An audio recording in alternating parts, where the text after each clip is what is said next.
What do you think are the biggest mistakes people make when it comes to effective communication? Whew. You're asking me very good and very challenging questions.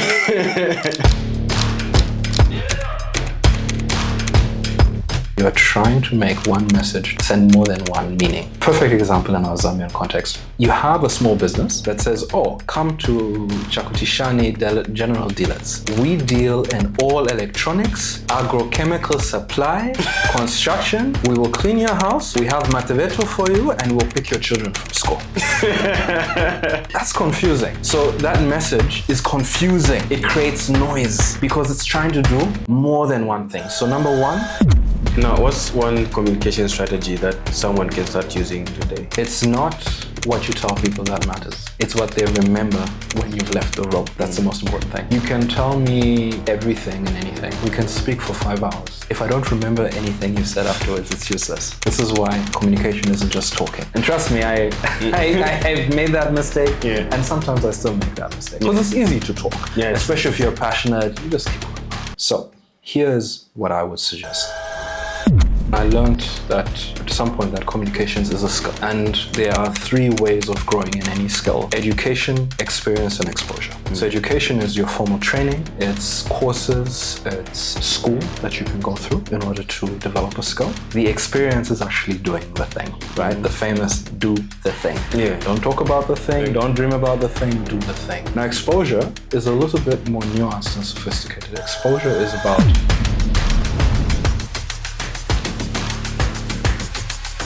Quick one, before we go any further, please remember to like and to subscribe and to share. And I promise to bring you the best and most valuable content. Hi Amadeus, how are you? Hi, I'm good, thank you. Good to have you. Thank you for having me, Maka. Yeah, so the first time that I came across you or your work was at Bongo Hive. You are teaching a class on sales and communication. I really enjoyed the whole presentation of how you just presented everything. And then I went on to follow you on LinkedIn. And I was just like, this is really impressive, you know. Communication is a very important aspect of us humans as well, because it's how we express ourselves. It's how we get things in life. It's through communication. True. So that's exactly what I want us to focus on today. So welcome. Thank you. Pleasure to be here. So I like to ask people where they come from, or how they grew up, because where you are today is all influenced by the things that you've gone through from the time you were born to today. So how was it like growing up? What were you interested in? Well, that's a deep question and a long question, depending on how you look at it. But maybe just a little bit about myself. I was born in our beautiful country, Zambia, now a long, long time ago. I won't say how long ago because I'm getting on in age. But my background is mixed. My father is Zambian, my mother is from Northern Europe. So I grew up in a very diverse family.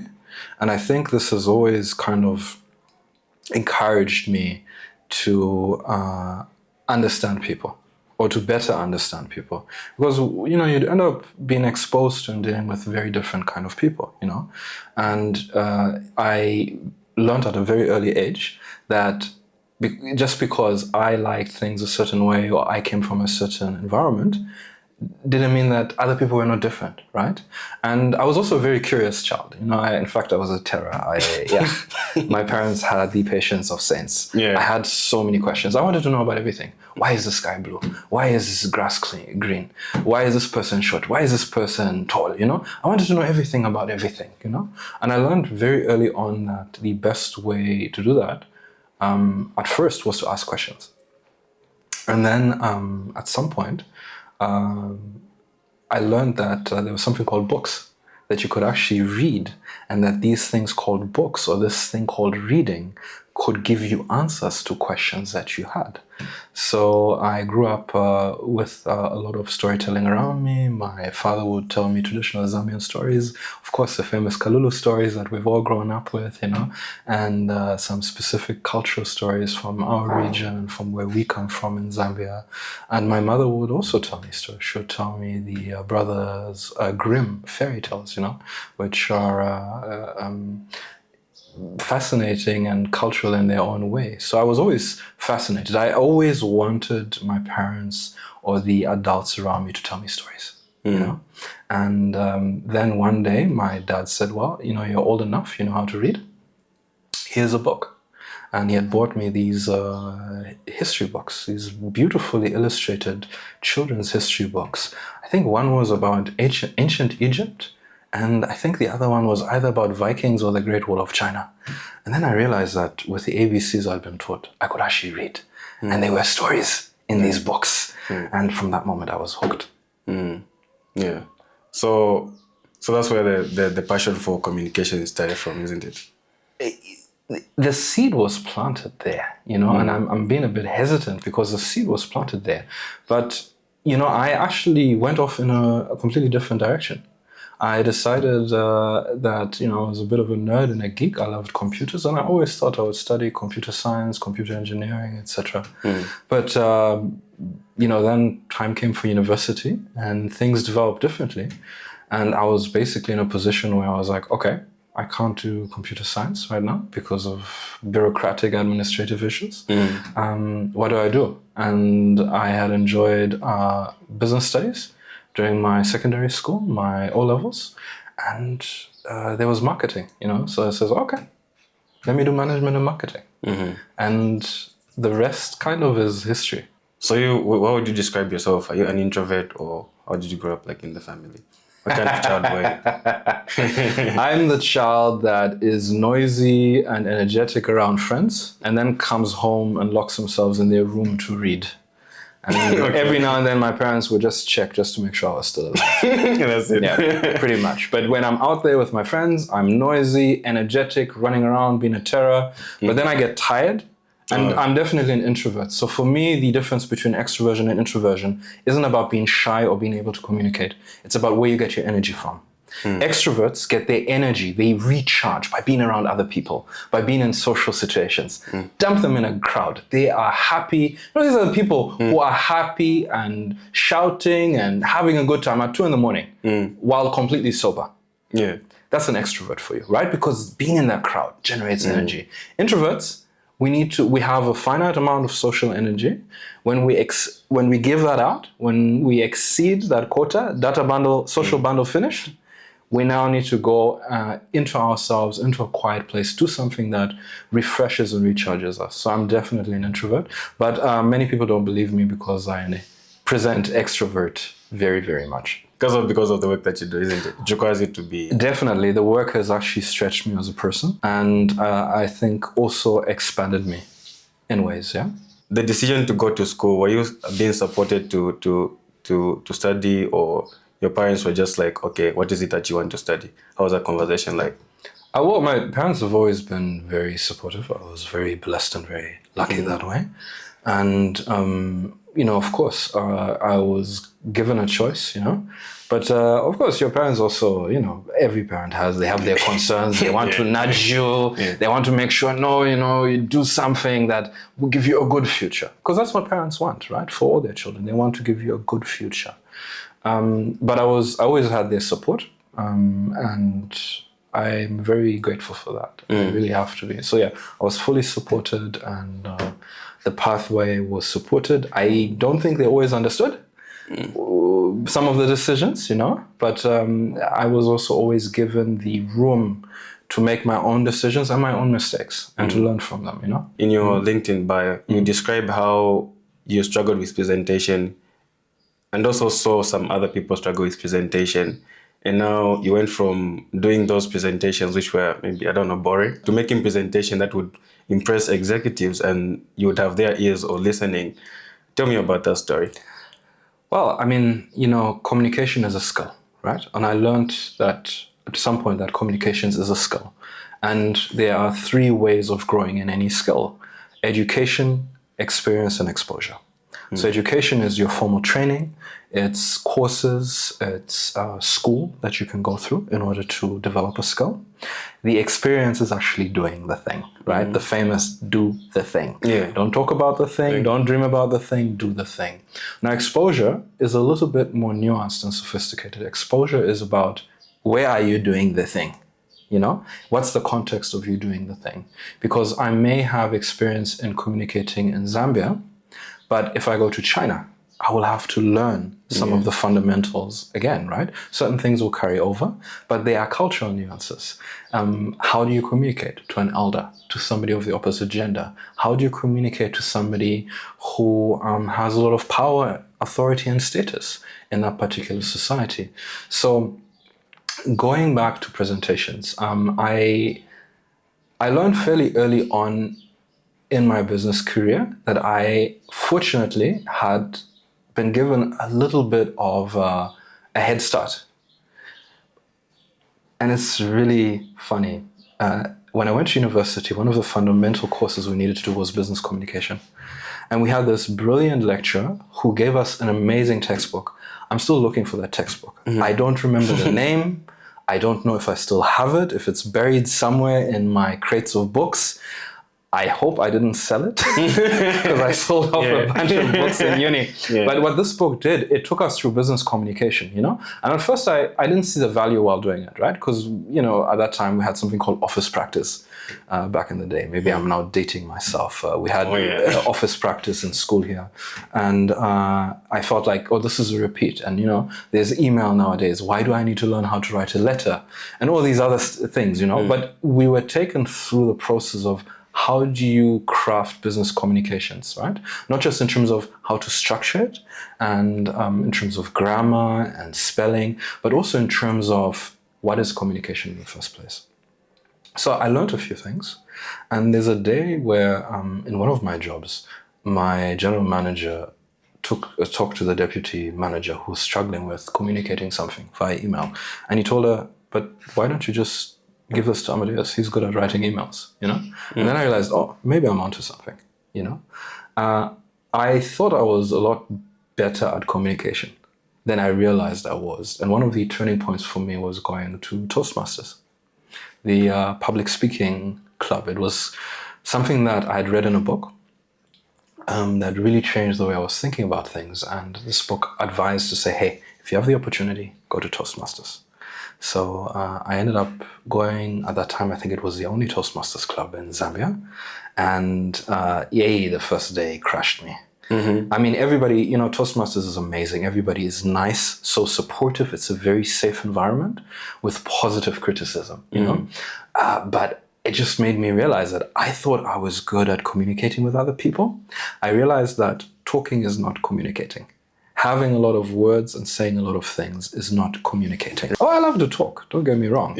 But I just realized that it wasn't effective. If I really wanted to get my message across, to inform, and influence other people, I would have to change.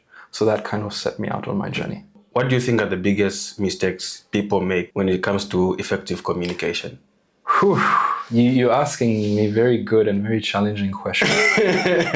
I mean, look, it depends on the individual. Every individual is different. But some of the most common things that I have seen, both in myself and in other people over the last few years, is number one, trying to make a message do too much work.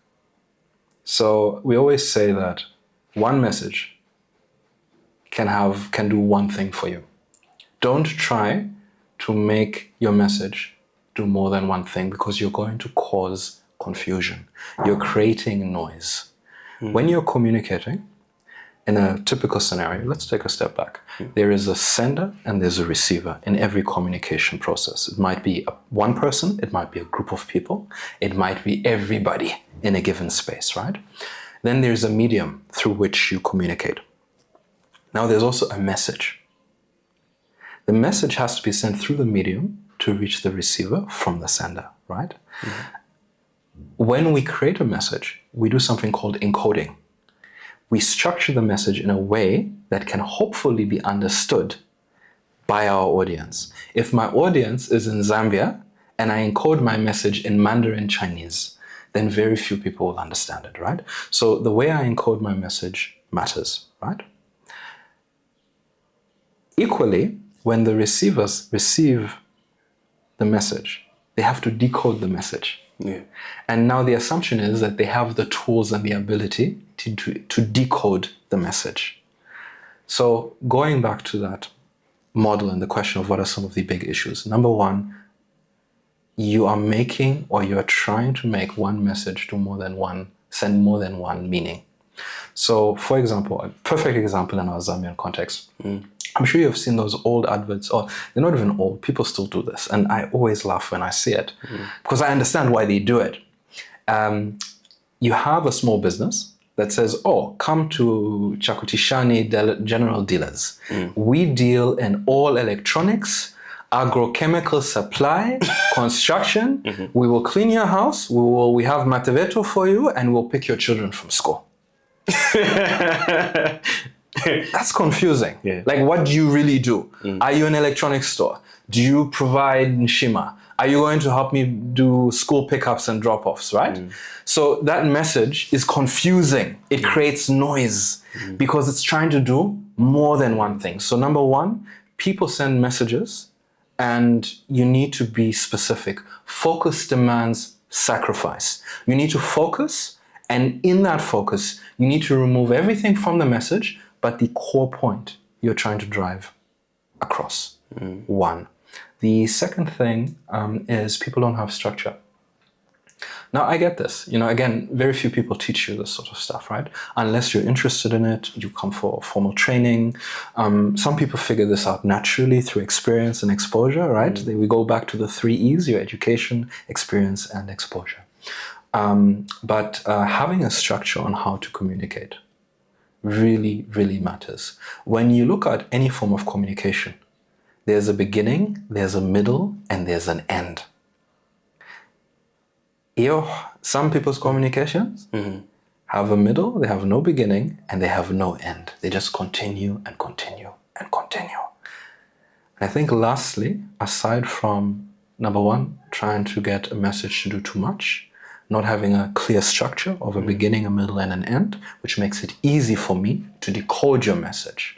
There's a third point, and this might be the most important point, and that is, give me a clear next step of action. What is it you want me to do? Don't send me a message that now makes me think. Don't make me think.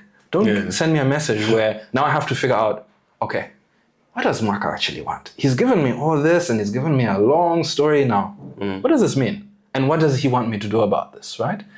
Tell people what you want them to do about this. Give them a clear next step to action. In marketing, we call this give your audience a clear call to action. Your CTA, right? Never make them think. People are busy. Life is hard. Life is difficult enough without me now trying to think, what is another person trying to say? You said communication isn't just about talking, right? Now, when it comes to speaking, I heard some public speaker teaches on communication. Is that if you were a child who never used to talk a lot, you struggle with communication, but we're mostly in your head. But even the way you say words would be hard for you. I don't know how true that is. Well, I take a bit of a different perspective. And I'm not saying necessarily that that is wrong. That might apply to some people. But the way I look at people, human beings, you are a naturally born communicator. And I'll tell you why, and I'll prove it to you. So look at a baby. Babies can't speak. They don't have language, right? Most of them can't at first when they're toddlers or infants. They can't even move themselves properly, right? But a baby will cry when they're cold, when they've put themselves, when they're hungry. The parents or the caregivers will always know that the child needs something. So even without language, without speaking, right? Just by crying, this child is able to communicate. And when you look at human beings, we all have to communicate our needs, what we want, right? We all use communication in order to create change in our environment or in other people. For example, in your group of friends, if you've ever suggested or convinced your friends to watch a particular movie, to play a particular video game, to go to a particular restaurant, you've communicated persuasively. If you've ever asked somebody out on a date and they said yes, you've communicated persuasively. So to be human, one of the key features of being human, in my opinion, is the ability to communicate. So I think just because somebody is quiet and chooses to say fewer words does not necessarily mean that they are a poor communicator or a bad communicator, or that they are doomed not to be able to communicate effectively. But there is something to be said for having the confidence to speak up for yourself. Because a lot of things in life, unfortunately, in this world are about visibility.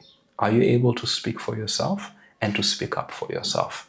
And this is where what we look at in executive communications. At a certain time in your career and your business, it's not about, am I good at the technical skills, the technicality of my career path, the technicality of executing and operating in my business. It now becomes an issue. How effective am I communicating to people who are my peers, people who work under me, and people who I report to? And aligning all of that becomes a whole different ballgame. How can someone speak with clarity, especially when presenting something? Get to the point. Have a point that you're making. Start with the end in mind, right? When you go on a journey, some people do this. They say, okay, I'm going on a journey and I'll just start walking northwards, right? It's an adventure, right? And, if you like that sort of thing, power to you, right? But most people who go on a journey have a clear destination in mind. I want to go to Kasama. I want to go to Livingston, right? Which then means there's a direction that you need to walk in, right? If you're in Solwezi and you're trying to get to Livingston, that's a very different route than if you're in Porokoso, yeah? So how do you become better at presenting? Get to the point. Have a clear point that you're trying to convey. State that point at the beginning. Remind your audience in the middle of why you've said everything you've said up until now. So beginning, in the middle, and in the end, right? And get to your point, reiterate your point, and make your point.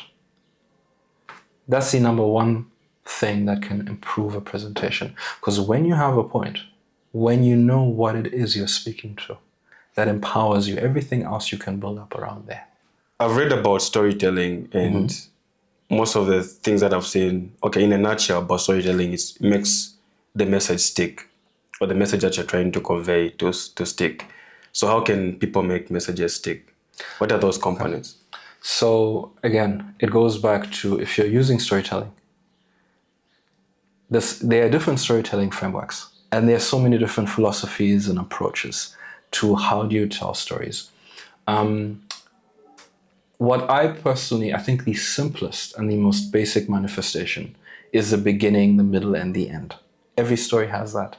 Kalulu stories start off, there once was a rabbit named Kalulu who was the smartest and wisest animal in all the forest, Have a beginning, a middle, and an end. There are different formats you can look at in terms of story. And people, by the way, people are programmed for stories.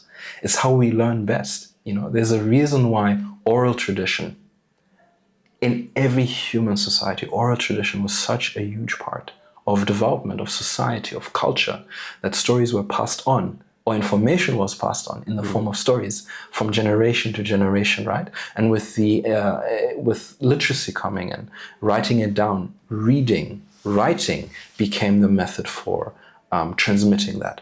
But going back to the idea of a story,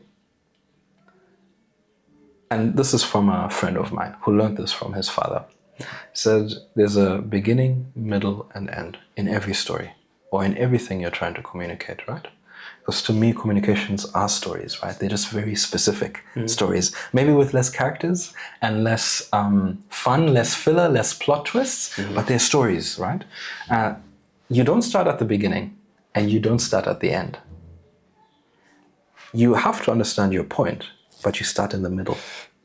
Because when you write the middle of the story, you know how it started and you know how it's going to end. So if you can start your presentation, your report, and you start, what's the middle, right? What does this look like mid-journey, right? If you're talking about stories, Star Wars, right? You don't start with the first movie, right? You start in the middle. You start with, in the original trilogy, I think that would be The Empire Strikes Back, no? Yeah, so you start with The Empire Strikes Back before you think of Return of the Jedi or A New Hope, you know? Because when you know where the characters will be, where the story will be in the middle, you know exactly how it needed to start in order to get them there, and then you know exactly how you can end it. So this is how I would look at it. Of course, this is just very high level. There's much more nuance and there are so many different formats. Something I would encourage those who are interested in learning more about this to do, and especially those in media may already know about the hero's journey, right? You have the hero's journey, which I think was first proposed by a gentleman called Campbell in his book, The Hero with a Thousand Faces, where he looked at dozens of cultures from all over the world and found that there was a common structure to how they told stories or how the most impactful stories were told, right?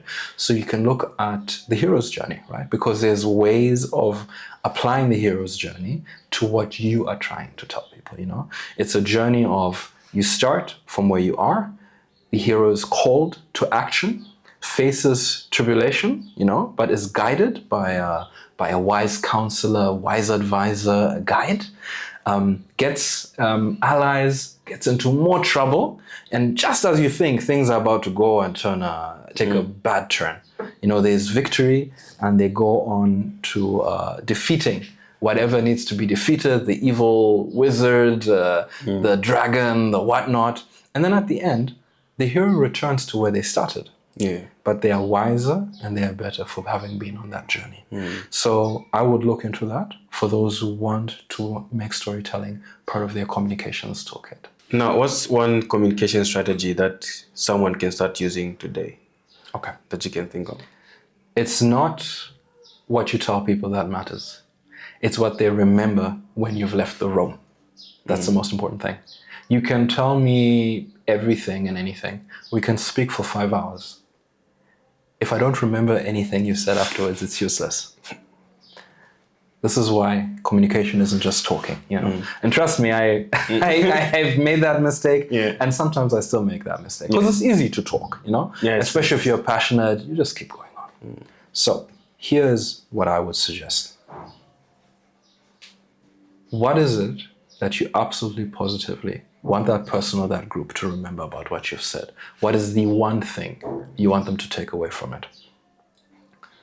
There's a test we use, which is we call it the 20-second test. That when you show a message to somebody, they just look at it for 20 seconds. You cover the message or you take it away, you take it off screen, and then you ask them, what do you remember? That will tell you a lot about how strong and how impactful your communication is.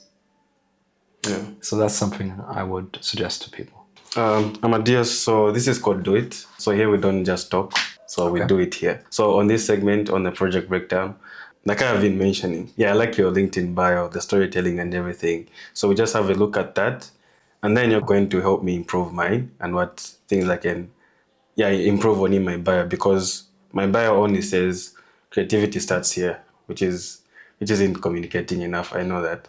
But we're going to first look at yours, and then you're going to look at mine and see what can be improved on that one. Okay. We're good? Great. Fantastic. Right. Let's do it. Let's do it. So I'm looking at your bio here, and the first thing I notice, your words shape your influence. Let's make them count.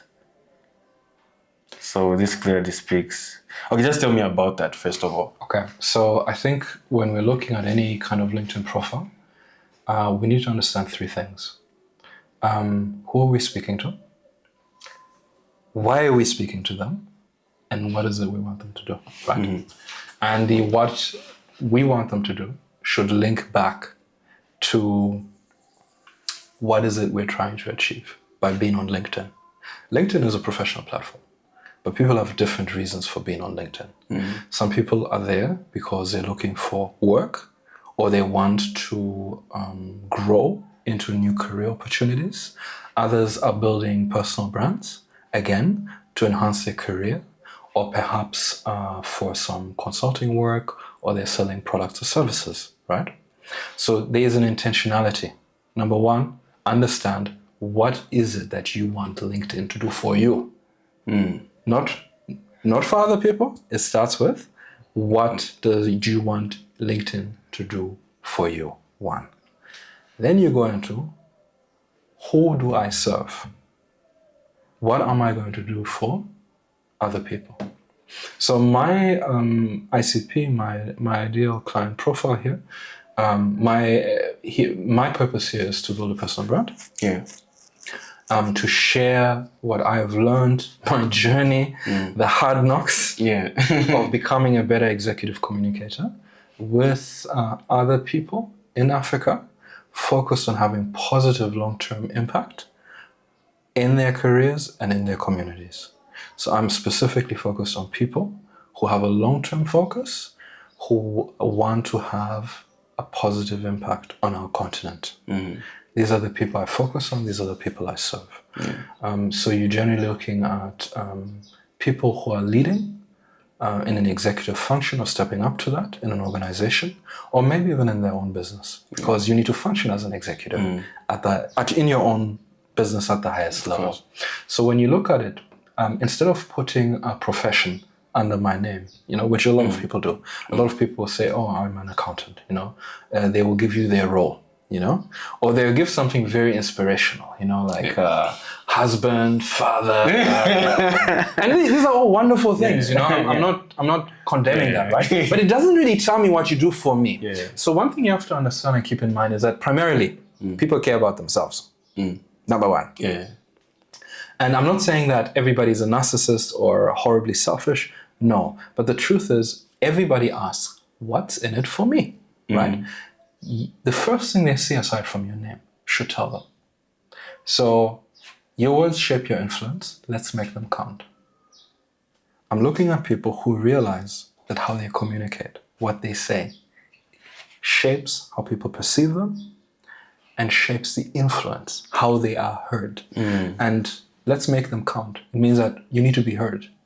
And you may need some help, some training, some coaching, some positioning in order to be heard better, clearer, or in the right rooms, right? If the public hears me, great. But it's not about the public. There's a specific calling, a specific line of service that you and I are into, right? Depending on our lives, our ambitions, and where we've been placed and positioned. So we need to be very clear about who do we serve, because you're not for everyone. You're not everyone's cup of tea, and that's okay. I know in the Zambian context, we always say, "Oh no, but it's for everyone." That is very far from the truth. So number one, make your headline here count. Be clear about who you're speaking to and what you do for them. That's the first step. By the way, you can do this visually as well. By using your banner. Your banner is free advertising space. I'll be honest, I haven't done this myself right now because as of now, there's nothing I'm promoting. But if you have something to promote, a newsletter, a podcast, a service, a course, a class, whatever it is, put it up there. That's free advertising space. That's your billboard. Use it. And now we're going to move on to the About section. Okay. So here I have to confess. So I'm also a copywriter, and I've been a copywriter for a long time. So a copywriter is somebody who does business writing focused on advertising and sales. And the way I look at the About section, a lot of people will talk about their skills, they will talk about their role, their career journey, and that's great. Again, what's in it for me, right? So you had an amazing career journey, you've done all these great things. How does that help me? Always keep your audience in mind, huh? Okay? So I look at this as a sales letter. This is your pitch. Tell a story that showcases how you can help people, and then invite them to take the clear next step, right? Which is your call to action, right? Give them a call to action. What is it you want them to do? Do you want them to connect with you? Do you want them to follow you for more content? Do you want them to step forward and purchase the solution that you have for their problems? Whatever it is, this is a sales letter. So I treat this like a sales letter, but in a storytelling format, because those are the best kind of sales letters, right? The ones that tell a story. So go through, what's your experience, give us a twist, make it interesting, tell us how you got through it. You see, this is my hero's journey. Essentially, I've given away the formula. Yeah. This is the hero's journey. Where did I start from? Like, what was a big change that happened? How did I start? What caused this? What caused me to go on this journey, right? How did I change this journey? And what were the outcomes now that I am back at the same place? How am I better? And why does that matter to you? How can I help you achieve what you want to achieve? Live better, be better.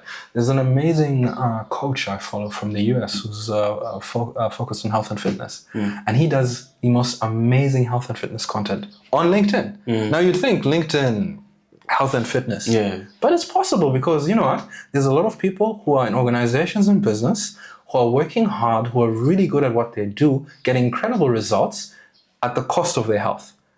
They are not healthy, they're not feeling good, they've got low energy. So what better place to reach those people than LinkedIn, So look at it as an ability to tell a story that shows your journey and shows how you can help other people, and then invite them to step forward in whatever way and to partner with you, or at least to just go on part of this journey with you so they can learn more and make a decision if they want to partner with you, All right. So I wanted to read this entire thing, but because of time, I guess people have to read it. Guys, connect with Amadeus on LinkedIn. The name is showing right here. Just read his bio, his about section on LinkedIn. It's pretty amazing. Yeah. Thank you. Okay, so now we're going to go to mine. So here it is. So one thing about me is I'm more of a multimedia designer, which means I'm interested in a lot of things. So videos, graphic design, UI, UX design, video editing, all those things. So I do all those things. Okay. And creative direction and photography. Okay. So I'm always confused about what to put there. Okay. So looking at this, I want you to... So the first question I'll ask you is, what do you want LinkedIn to do for you? I know you've said you've got a lot of different interests, but what do you want? Do you want to build a following? Do you want to promote your podcast? You have an amazing podcast. Yeah. We're here right now because of that. Yeah. Pick something. When you pick something, it doesn't mean this is the thing you'll do for the rest of your life. No, you're a human being, you've got flexibility. You can pivot, you can change. But you should focus on one specific thing. I'm more than just my role in executive communications or marketing. I'm more than that. I've got other interests aside from that, outside of that. But on LinkedIn, I specifically speak about executive communications. Also remember, you've got different platforms and you can talk about different interests on different platforms. You might focus on your podcast on LinkedIn. And that's the thing. I'm a creative director. I run this amazing podcast on media, marketing, and comms. Here it is, right? But on your Instagram, it might just be about art. Here's the beautiful art I've created, right? TikTok might be you having fun and going around Lusaka and exploring and seeing amazing places, right? You are not limited. But one platform, remember, one message can do one thing for you. So one platform, one thing. You would have to decide on that and think a little bit about it. Yeah, of course. But let's run with an example. Let's say you're all about the podcast, right? So a few things, since you're a visual designer, I see that your banner. My brother, that's a billboard. That is free real estate that you are not going to be charged for. So use it. Tell us. I run this amazing podcast, link below, or listen here, Again, tell us what you do and invite us to take the next step in learning more or partnering with you. So I would say use that space, right? Then one comment, if you'll allow me, your profile pic. I love it. Very artistic. And I'm not an artist myself. I'm an art appreciator. Yeah. And it's great. But I would say create some contrast. There's a reason why people are putting in contrast. And the reason is your profile pic is going to be very, very small. If I see it in a comment or in a post, right? It's literally just few pixels, right? Like the exactly. So this one, I can't see anything. I see, yes, this is a human face, but I don't see your face because there's no contrast, right? It's too dark. You know, if you see, we won't call out a name, but in the sidebar, there are some people that you might know. You can see that, for example, here, there's somebody who has a black and white picture. And black and white pictures are beautiful. They're very artistic. But when you scale them down to these little portraits that we actually see in our feeds, I can't see who that is. And remember also, advertising and behavioral psychological research has proven that human beings are drawn to faces of other human beings. The first thing we look at in any picture are the faces of the people in it. That's the most important thing to get our attention. So make it easy to get our attention. Introduce some contrast. You know? Yeah. I love black. I love black too. Don't get me wrong. I love black as well. Yeah. It's an elegant color. It's a color of luxury. But you know what? We create contrast to make it easy to communicate with other people. And here's another thing about communications. Communication isn't about what you like and your preferences. It's about how do I make this as easy for my audience to understand, right? And to process. Because it's not just about understanding, it's about accepting and processing the thing. Yeah, so those are some of the early things I would do. Let's see. Definitely your tagline. I would actually talk about what is it you do, you know? And why does it matter, right? So, of course, there's some brainstorming involved. I didn't just evolve my tagline like this. I had to think about it. I had to write down dozens of variations and, you know, share this with friends. But let it be something quick and powerful. Again, what is it you want people to know about you? What should people remember about you? So, okay, Mwaka. What does Mwaka do? Who is Mwaka? Why does Mwaka matter to me? You want to give them that in one short sentence. So that's something I would think about. Definitely. Okay, now they're about. Okay, so look, again, you've got an opportunity here to tell a story. This is real estate, free real estate, to tell your story. So tell your story. If we're going with a podcast example, here's why I started my podcast. You know, I was on a journey. I wanted to understand how to do X, Y, Z. And then I started this podcast and everything went wrong. But here's what I learned. And then things went right. And this is how we saved it, you know, or whatever the story is. You know, I'm making something up here, of course, you know, but use this as a way of telling a story. But remember, it's a story that is supposed to be a sales letter that sells people on the idea of what it is you want them to do. If that's to listen to your podcast, to become a media partner, whatever it is. So you have an opportunity to tell a story here. Services, I see you've done that. I think you can add more. All I will say there is you can add more. Add as much as you can. You know, there are certain limitations. LinkedIn gives you certain hard limits. Push it as far as it will go, you know? If we go further down, I love the featured section. And I love, you see, you're featuring the podcast. That's what you're featuring, right? So again, this is great. This is an easy way for me to find your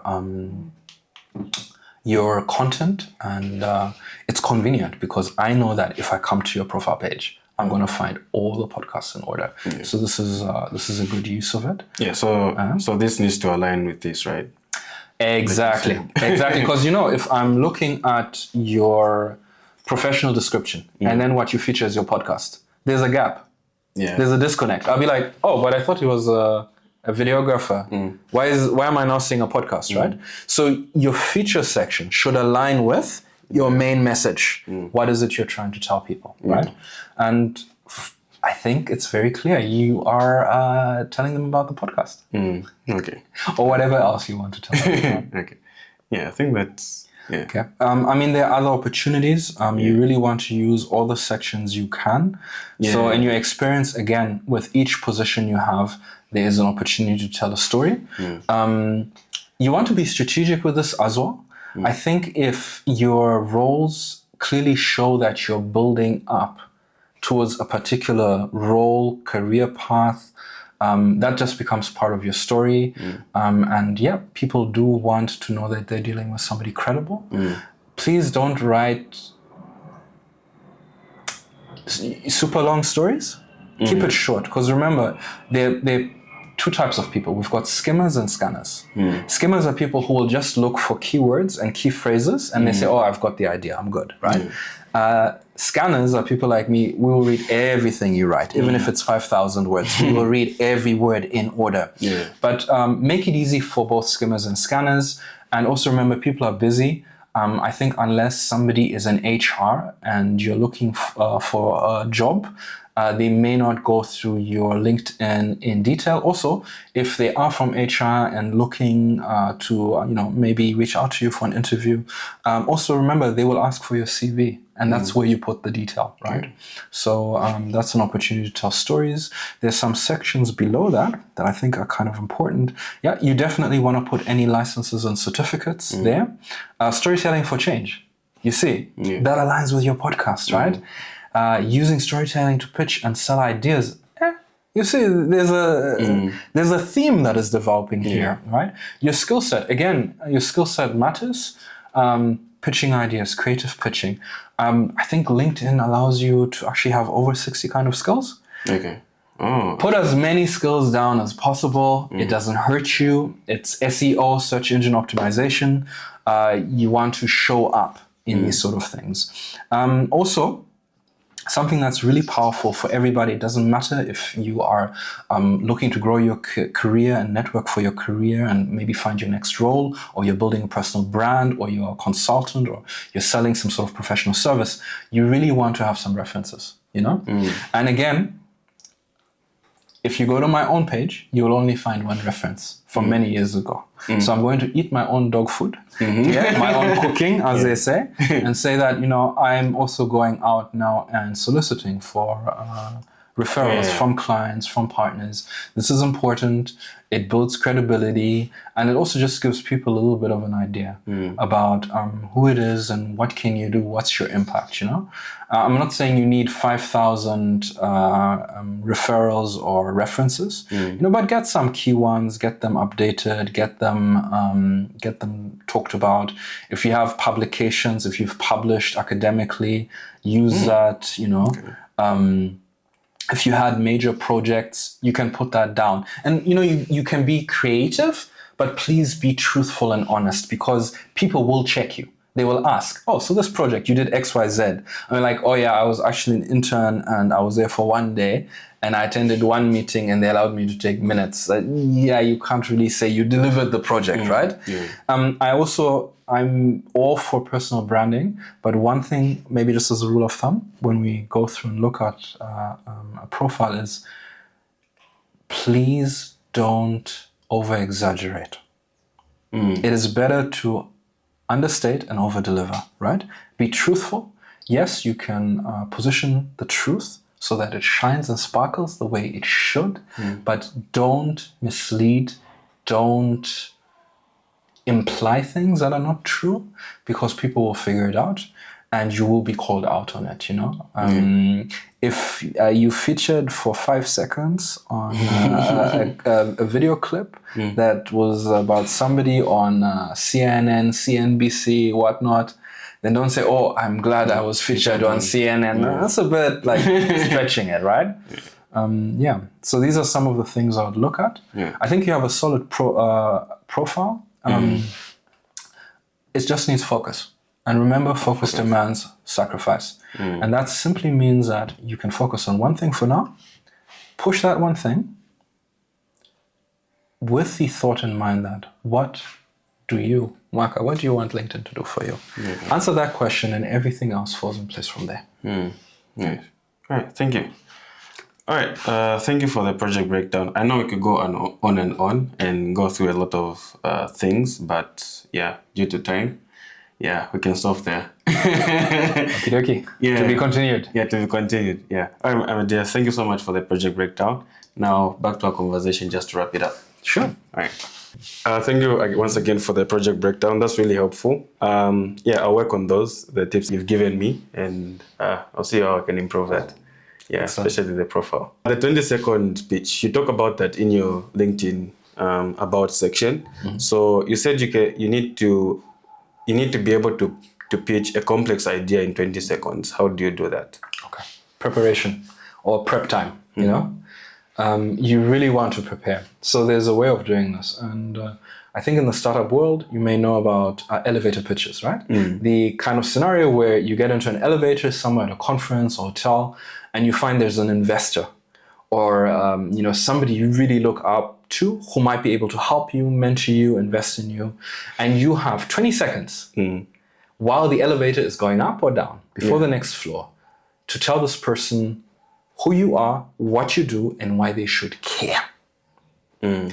No pressure. But it is pressure. So how do you do this? There's a very useful tool that I have been using for some time and that I teach called the message map. And the message map is really about preparing a standard canned sort of message that you can deliver in 20 seconds or less. And the way you build the message map is you start with what is the core message, right? That I'm trying to communicate, the one thing. So again, here you want to be descriptive because you don't have a lot of time. You can't fluff around. You can't start expanding on the story, right? You want to be as descriptive as possible. We sell organic soap. Okay, great. That tells me what you do. Now, why does that matter? Why is it important?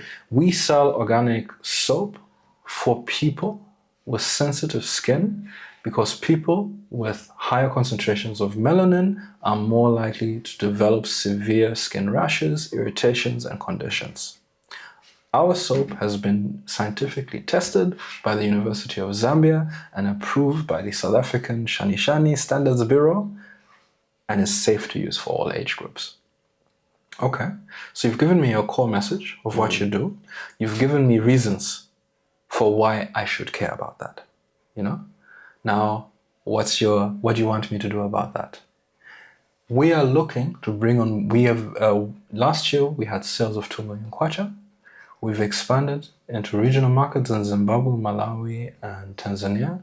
And we're looking for a mentor to help us bring in investment of $250,000, right?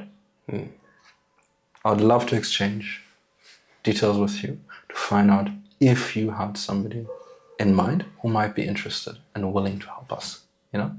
That's a clear communication. Again, you want to think about some of this stuff in advance, right? The cool thing is when you go through the message map, you have your core message, you have no more than 3 supporting points or pillars, as I call them, right? Because a roof, a house is held up by pillars. So you want your core message, you want no more than 3 pillars holding it up, because again, human beings are very interesting cognitively. If you start giving me more than 3 things, I start getting confused. Now I have to pay detailed attention. You're increasing the cognitive load on me. So you want your no more than 3 key pillars, and you want some key facts that back up these pillars, right? Our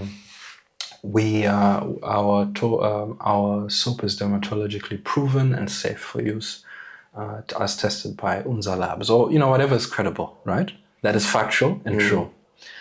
And last but not least, you always want to say, what's the next step, right? Of course, use your best judgment when you ask for the next step. It's not like you meet a beautiful person, a woman, or for the ladies, a guy out there in a coffee shop, and you walk up and say, "Oh, will you marry me?" That would be very odd. And I think, I'm not saying it doesn't happen, but if that person says yes then and there, then that might be a little bit strange, right?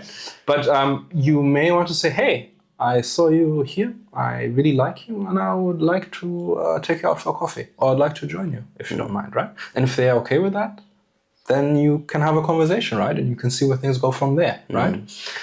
But you don't lead with it, "Will you marry me?" So know what to ask for, right? But structure your message. By structuring your message, prep time in advance. What you create is, in that moment, in those 20 seconds where you have that opportunity, you don't need to think about, what am I going to say?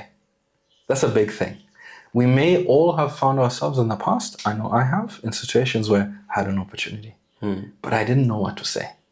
And while I was thinking of what to say, that opportunity went away. So by having a canned message, it also means it doesn't mean you become inflexible, but it means that I know the core of what I need to say to communicate what I do, and what I'm asking for. And then you can focus your energy on the more important things, and that is taking advantage of the opportunity. Yeah. And it's a skill, by the way. This is something you learn through practice. You do it over and over again. I'm still learning how to do this. I'm by no means a perfect grandmaster, best in the world. No. But again, practice makes perfect. And practice, deliberate practice, works. What are some of the key components of a great pitch? Of a great pitch, okay. I think great pitches are very clear. They clearly explain what it is that you're talking about, right? And again, clear pitches are not just clear, but they're deliberate. You understand what is this pitch supposed to do for me, and why should this other person care? I have listened to so many people, especially in executive spaces, in terms of communications, who start by telling you how great they are, right? And we've all been in that situation. It could be in the workplace, it could be socially, when somebody starts telling you how amazing they are, right? Oh, I'm this, I've got this degree, I did this, I've just come back from Washington, shani, I was just in China, know me, I've won this award. What do you think about that person? Yeah. They're selfish. I don't know. It's self-obsessed, right? Yeah, like, self-obsessed. why should I care? Okay, this is great for you. Yeah, this is good. Blessings to you, good for you. So what? Again, so what? So what? This doesn't help me, you know? So you were in Washington, I wasn't there with you, so, you know? You need to understand, what is it you want this pitch to do for you, and why should the other person care? Give them reasons to care, you know? And these should be reasons that matter as much to them as they matter to you. So be deliberate, and then be clear. You know, don't go around and, you know, meander around the point and talk indirectly. I know maybe sometimes this is also a cultural thing, because our culture is very civil. We are very polite people culturally. We don't say hard things directly to other people. That is considered rude or too forward, you know, especially if that person is an elder person, somebody who is seen as more senior. But get to the point, right? So be deliberate, be clear. And lastly, again, what are you asking me for? Don't make me think. If you make me think now, like, okay, this sounds great, but how do I apply this to me? Yeah. If anything, it should be so easy that that person says, oh, I need this. Yeah. That's the magic. That's the thing we aim for, like, oh, she's right. I need this. We need to do this, you know? They don't have to think. They just know it helps them. So taking a step back, a clear pitch also understands the other side. So it's about being deliberate, being clear, giving a clear next step of action, but it also really understands what is the problem, what is the need that the other side has right now, right here. And you don't only get that through talking, you get that by listening beforehand. That's part of your prep time. Great communication isn't just about talking. I know we've talked a lot in this episode. Yeah. But at the end of the day, when you really want to communicate, you need to listen to the other side. In advance, you can do research online, you can ask questions, but also give the other person a chance to talk and to ask you questions. And listen to what they say, because that's where you get the information to put into your pitch. So I would say a great pitch is intentional, it's clear, it has a clear next step of action, but it also understands the other person, and it shows you've done prep work. If you come to me and you pitch, and I see that, I'll give you an example. I was once working for a telecoms company. We're an internet service provider. And one day I get a call from a very excited and friendly young person, because at that time, and I was also a young person at that time, but at that time, this particular ISP had hired a lot of school leavers, you know, and had just basically, I'm not sure if they were trained or given the level of support that they should have been given, but they were just sent out and told, sell. So this enthusiastic person calls us and says, I'm calling from this company. I want you to buy internet from us. I said, but you realize you've called an internet service provider. We also sell internet, right? Yes. Yeah, you realize that we are competitors. Yeah, but that doesn't mean that you also can't buy internet from us.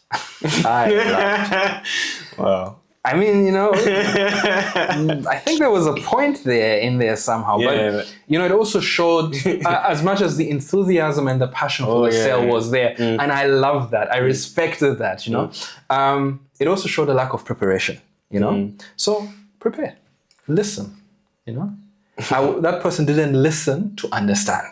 Their need to sell me something was greater than the need for them to understand me, so they could give me a better pitch. Thank you for that. So, what is one tip that you can give, or advice that you can give, like in high pressure? You're presenting to these maybe people in very high positions to handle the pressure and make sure you're clear in what you're trying to communicate. Okay. So there's a couple of things that come to mind. Let me give you 3. Confidence. But confidence, not arrogance, not pride. You have to develop the level of confidence that says that I can speak to anybody on an equal footing, respectfully, culturally appropriately, but I can speak to anybody. One of the richest men in the world, Lakshmi Mittal, who owns Mittal, the international steel giant, has a very interesting saying. He says that I can salam anybody. So in Hindi, in India, to say salam is I can praise, I can uplift, anybody, right? If that is the doorman who's opening the door to his hotel, or the president of a country where he's about to set up a steel mill, he will talk to them with respect, with kindness, and as a human being. So develop that confidence to say, this person is human, I'm also human. I will respect them. I will honor all protocol, but I will not be afraid, because this is just another human being bearing the image and likeness of God, right? And I will treat them with that respect, with that love. And it has to go both ways. This has to be for the people who are more successful and higher and have more power than you, but also the people who maybe who serve differently, you might think have a more humble position or have a different position in life. Speak to them the same way. So confidence, 1. 2, preparation. It shows. One thing you really don't want: do not come in front of executives in an executive environment without having done your work. Know who they are, know what the company does, and know why you're there. And again, this can happen to all of us, Even when you have experience, sometimes you get complacent, sometimes you get lazy, sometimes you get a little bit arrogant. This has happened to me. And that's a cold splash of water in the face that wakes you up and say, my friend, prepare. So be prepared when you walk in. Be confident, be prepared. And lastly, practice. I mentioned Toastmasters. Toastmasters is an incredible way to learn how to communicate quickly, sometimes under pressure, but in a safe, helpful way. Again, it's about experience and exposure, and practice gives you that. So practice. And I'm not affiliated with Toastmasters. I haven't been in years. I need to go back because it was amazing. It has done so much for me, but I encourage those who can and have interest. There is no better and cheaper way that I know of in practically growing in your communication skills than joining a Toastmasters club, even just for a few months, and see if that's for you. Yeah, so just to wrap it up, we're going to go through some rapid fire questions. Okay. So one-word answer or short answer? Short answer, okay. Yeah. All right, are you ready? I'm ready. What's one book that changed your perspective on communication? Dale Carnegie's How to Win Friends and Influence People. Yeah, I know that one. If you could coach any global leader on communication, who would it be? Donald Trump. Okay. I won't ask any further questions. Tempting. What's one phrase or quote that you live by? For God so loved the world that he gave his only begotten Son, that whomsoever believes in him shall not perish but have eternal everlasting life. John 3 verse 16. Awesome. If you weren't doing this work, what would you be doing? Cybercrime. Cybercrime. Okay. All right. Okay. I'm joking. Victor, don't arrest me. Okay. What's one thing most people don't know about you? I'm actually a big manga and anime nerd. but OG before it was popular and before everybody got into it. Oh, nice. Still today? Yeah, I still partake every now and then. But at a certain age, you get stuck in the classics, Yeah. Just like the way our parents got stuck with 80s and 70s music and beats and believe everything after 1989 is awful. Yeah. So, yeah, pretty much. For me, like the golden age of anime manga was like the 90s, early 2000s, you know? But there's some really good stuff that's coming out. And I'm really impressed with some of the art and storytelling that I see. Yeah, awesome. Now, thanks for answering the rapid fire questions.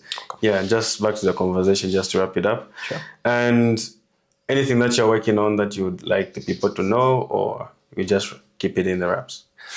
Well, depending on interest, I am looking at running a class on executive communications, specifically understanding your communication personality preferences, because we all have a communication personality. And by understanding what our personality is, we understand how to communicate with other people better.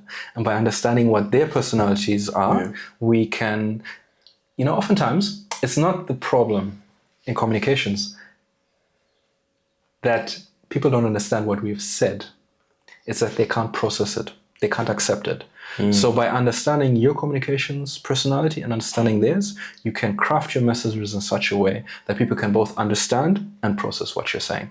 So I will be putting up a registration form on my LinkedIn and running a few posts over the next few weeks just to see if there's interest in the public. And if there are, we can set up something online or maybe even in person. Yeah. Well, that sounds amazing. I'll be ready to sign up. Okay, we got one person already. Yeah. We just need 19 more. 19 more. All right, awesome. And when can people find you? Online, that is. LinkedIn. Google Amadeus Musumali. Okay. I know my first name, it's right here. First name is a bit difficult. Musumali is easy. You find me on LinkedIn. That's the best place to find my work, my content, and to connect with me. Say hi. Amadeus, thanks for coming through. Really enjoyed the conversation. I did too. Looking forward to another one. Because I know this was short. I know the questions were answered rapidly and all that, but I think we need a comprehensive class where we can understand everything that we need to understand. I would love to do that. Yeah. And I would love to come back. Ball is in your court whenever you're ready. All right. Thank you so much for coming through. Thank you. All right. Let's do it. Let's do it. All right. All right.